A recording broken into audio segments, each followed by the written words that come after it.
जय हिंद साथियों, स्वागत है आपका केमिस्ट्री की इस सीरीज़ में। हम केमिस्ट्री कर रहे हैं एचपी टेट के लिए, टीजीटी कमीशन के लिए भी इम्पॉर्टेंट रहेगी। इसमें हम प्रीवियस ईयर्स डिस्कस कर रहे हैं। आज का जो क्वेश्चन पेपर रहेगा वो 2018 का नॉन मेडिकल का क्वेश्चन पेपर रहेगा, जिसमें कि हम केमिस्ट्री के सेक्शन को डिस्कस करेंगे।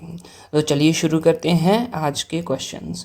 और देखिए आपके सामने पहला क्वेश्चन है, the pH value of blood की पीएच वैल्यू। इंपॉर्टेंट क्वेश्चन है, बहुत बार ये पूछा हुआ है। तो ब्लड की पीएच कितनी होती है? बोलेंगे सर 7.4 आ जाएगा। बिल्कुल सही आंसर है। इससे हमें ये भी पता चल रहा है कि ब्लड कैसा होता है, बेसिक होता है।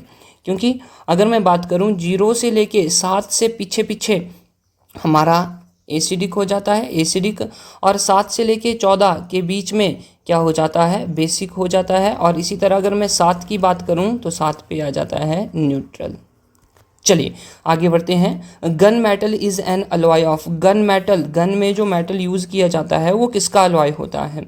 तो इसमें कॉपर देखने को मिलता है, टिन देखने को मिलता है और जिंक देखने को मिलता है। अगर मैं कॉपर की बात करूं, ऑप्शन नंबर बी में जो हमारा सही आंसर है वो है कॉपर। जो है वो लगभग 85 to 88% होता है।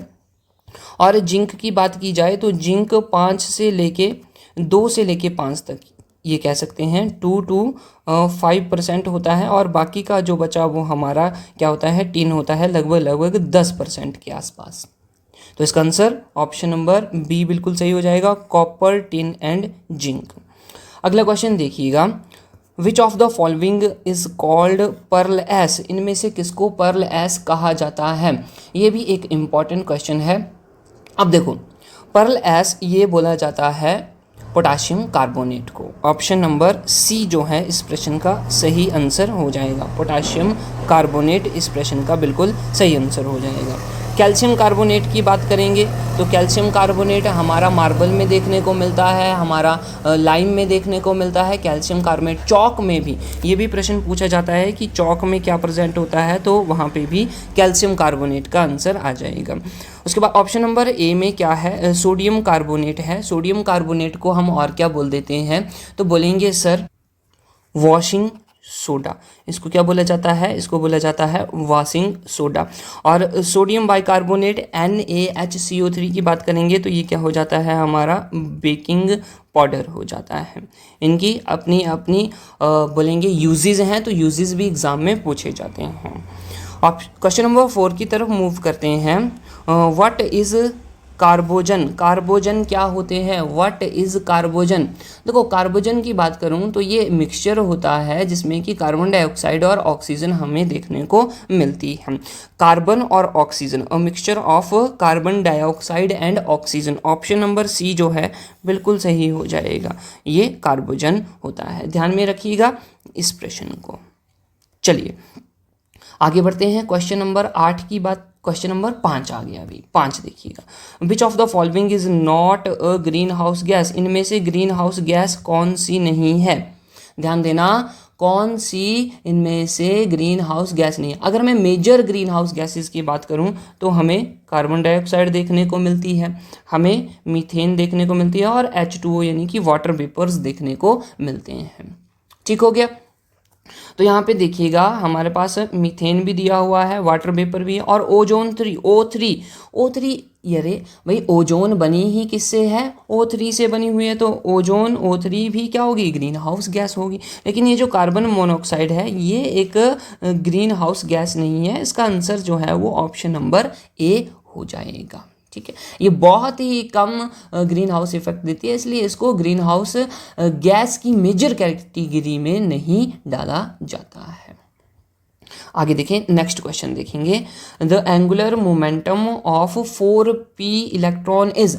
एंगुलर मोमेंटम किसका भाई? 4p इलेक्ट्रॉन का। अब अगर एंगुलर मोमेंटम की बात करूं तो एंगुलर मोमेंटम का जो फॉर्मूला होता है वो क्या होता है? तो बोलेंगे सर ये होता है √L × L+1 और h/2π, इस तरह से।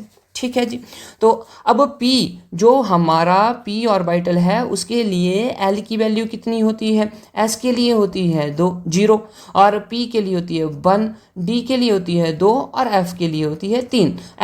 एल की वैल्यू 4p के लिए कितनी आ जाएगी, तो बोलेंगे सर ये तो 1 आ जाएगी p के लिए, ठीक है। तो हम क्या पुट करेंगे, 1 पुट कर देंगे अपने फॉर्मूला में। जब हम पुट कर देंगे तो हमारे पास क्या बन जाएगा, देखो ध्यान से, √1 into 2h/2 is equals to √2h/2 तो ये हमारे पास बन गया। और जो जिस भी ऑप्शन में ये होगा वो हमारा क्या हो जाएगा, बिल्कुल सही ऑप्शन हो जाएगा। इसका जो आंसर है वो ऑप्शन ए में होना चाहिए। और इसको अगर मैं रीअरेंज करके लिखूंगा तो √2 इंटू h/2 ये बिल्कुल सही आंसर रहेगा। हालांकि यहाँ पे थोड़ी सी गड़बड़ है इस ऑप्शन में, तो ये वाला ऑप्शन जो है हम इसको कंसीडर करेंगे। आगे बढ़ते हैं क्वेश्चन नंबर 7 की ओर। Which of the following is more acidic, इनमें से कौन सा सबसे ज़्यादा एसिडिक है। देखो अगर मैं एसिडिटी की बात करूं तो एक टर्म आती है pKa वैल्यू। pKa वैल्यू जिसकी जितनी ज़्यादा कम होती है वो उतना ही ज़्यादा एसिडिक होता है, ठीक है। अब देखो यहाँ पे हमारे पास ये तीनों के तीनों अल्कोहल डेरिवेटिव हैं और ऑप्शन नंबर बी में हमारे पास वाटर है। बोलेंगे ठीक है सर, अगर मैं अल्कोहल और वाटर की बात करूं, किसकी मैं बात करता हूं, CH3OH की और H2O की। तो हमने पढ़ा हुआ है बेसिक एनसीईआरटी में भी ये बात बोली गई है कि वाटर जो है वो ज़्यादा एसिडिक होता है एज कंपेयर टू अल्कोहल, ठीक है। और हाइड्रोजन बॉन्डिंग भी इसमें इंपॉर्टेंट रोल प्ले करती है। तो हम बोलेंगे वाटर जो है वो अल्कोहल से ज़्यादा एसिडिक होता है। अब बाकी के जो दोनों ऑप्शन हैं वो अल्कोहल के डेरिवेटिव हैं। जैसे जैसे मिथाइल ग्रुप या बोलेंगे सीधी सी बात अल्काइल ग्रुप, जैसे जैसे अल्काइल ग्रुप इंक्रीज होते जाते हैं, जो एसिडिक करेक्टर है, एसिडिक करेक्टर कैसा हो जाता है, डिक्रीज होने लगता है, ठीक है। अगर मैं ऑप्शन नंबर ए की बात करूंगा, यहाँ पे मुझे सिर्फ एक ही अल्काइल ग्रुप देखने को मिल रहा है। ऑप्शन नंबर सी की बात करूंगा, यहाँ पे मुझे 2 अल्काइल ग्रुप देखने को मिल रहे हैं। और ऑप्शन नंबर डी में मुझे 3 अल्काइल ग्रुप देखने को मिलेंगे। तो अगर इन तीनों में कंपैरिजन किया जाएगा तो CH3OH ये ज़्यादा बेसिक हो जाएगा एज़ कंपेयर टू CH3CH2OH, और ये भी ज़्यादा बेसिक होगा as compare to CH3 twice CHOH के, ठीक। और सबसे ज़्यादा बेसिक कौन हो जाएगा, वाटर हो जाएगा। तो ऑप्शन नंबर बी इस प्रश्न का बिल्कुल सही आंसर होगा। इसमें ये वाला कंसेप्ट लगेगा, इसको ध्यान में रखिएगा। अगर कभी भी अल्कोहल्स आपको दिए हुए हैं और आपसे एसिडिटी पूछी है तो आपने क्या देखना है, अल्काइल ग्रुप देखने हैं, अल्काइल चेन देखनी है। भाई जितनी ज़्यादा लंबी चेन होगी या जितने ज़्यादा अल्काइल ग्रुप लगे हुए होंगे वो अल्कोहल उतना ही कम एसिडिक होगा। तो यहाँ पे वाटर जो है बिल्कुल सही आंसर हो जाएगा। चलिए आगे बढ़ते हैं। नेक्स्ट क्वेश्चन देखिएगा, क्वेश्चन नंबर 8 कहता है CH3COCl इट गिव्स X, ठीक है जी, बिल्कुल ठीक है। तो ये प्लेटिनम की प्रेजेंस में ये रिएक्शन होता है और हमें X देखने को मिलता है। अब X बताना है भी X होता क्या है। देखो जब भी ऐसा होगा तो यहाँ पे हमें वाटर की प्रेजेंस में, प्लेटिनम की प्रेजेंस में ये रिएक्शन देखने को मिलेगा। और ये रिएक्शन कुछ इस तरह से रहेगा, CH3COCl plus H2O in the presence of palladium, और ये हमें देगा CH3COOH यानी कि एसिडिक एसिड, और साथ में हमें HCl देखने को मिलेगा। तो यहाँ पे ऑप्शन नंबर डी बिल्कुल सही बनेगा। क्वेश्चन नंबर 8 के लिए हमें क्या देखने को मिल रहा है, एसिटिक एसिड देखने को मिल रहा है। अगला क्वेश्चन देखें, क्वेश्चन नंबर 9 कहता है विच of the following is more acidic, इनमें से सबसे ज़्यादा एसिडिक कौन हो सकता है। देखो अगर मैं ग्रुप्स की बात करूं, यहाँ पे ये कौन सा है, कार्बोक्सिलिक एसिड है। ये वाला ग्रुप कौन सा है, CHO एल्डिहाइड ग्रुप है। ये हमारे पास बेंजीन आ जाती है और बेंजीन का स्ट्रक्चर कुछ इस तरह से रहता है। और ऑप्शन नंबर डी है नन ऑफ दीज। तो जाहिर सी बात है कि जो एसिड होगा वो ज़्यादा ही एसिडिक होगा, ठीक हो गया। तो सी जहाँ पे हमारे पास बेंजीन के साथ COOH ग्रुप लगा हुआ है, कार्बोक्सिलिक ग्रुप लगा हुआ है, और इसका नाम क्या हो जाता है, बेंजोइक एसिड, बेंजोइक एसिड, ये सबसे ज़्यादा एसिडिक होगा। ऑप्शन नंबर ए इस प्रश्न का बिल्कुल सही आंसर हो जाएगा।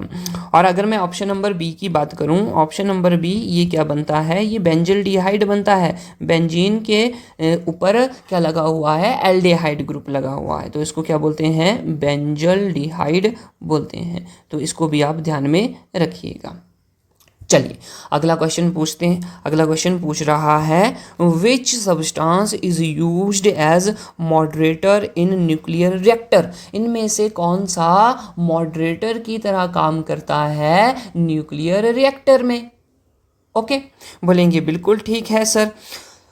तो ध्यान देना, न्यूक्लियर रिएक्टर जहाँ पे न्यूक्लियर एनर्जी का यूज़ होता है, न्यूक्लियर एनर्जी बनती है, वहाँ पे मॉडरेटर के रूप में एक तो हैवी वाटर यूज़ किया जाता है, यानी कि D2O यूज़ किया जाएगा। इसको क्या बोलते हैं, हैवी वाटर। ये भी क्वेश्चन बहुत ही इंपॉर्टेंट है, एग्जाम में बहुत बार पूछा हुआ है। और साथ में ग्रेफाइट का यूज़ भी किया जाता है। तो ऑप्शन नंबर डी जो है वो बिल्कुल सही हो जाएगा, बोथ D2O एंड ग्रेफाइट। ध्यान में बात रखना, इंपॉर्टेंट बात है। चलिए आगे बढ़ते हैं क्वेश्चन नंबर 11 की तरफ। कहता है, hydrogen bomb is based upon. Hydrogen bomb किसके ऊपर डिपेंड है, कौन सी प्रोसेस वहां पे हमें देखने को मिलती है। देखिएगा, हाइड्रोजन बॉम्ब न्यूक्लियर फ्यूजन आ गया, न्यूक्लियर फिजन आ गया, बोथ ए एंड बी, या फिर नन ऑफ दिस। तो हाइड्रोजन बॉम्ब जनरली इसमें दोनों की दोनों प्रोसेस होती है, न्यूक्लियर फ्यूजन भी होता है और न्यूक्लियर फिजन भी होता है। ठीक है, और अगर मैं इन दोनों की बात करूं तो दोनों ही ऑप्शन बिल्कुल सही हो जाएंगे। ऑप्शन नंबर सी जो है वो बिल्कुल सही रहेगा।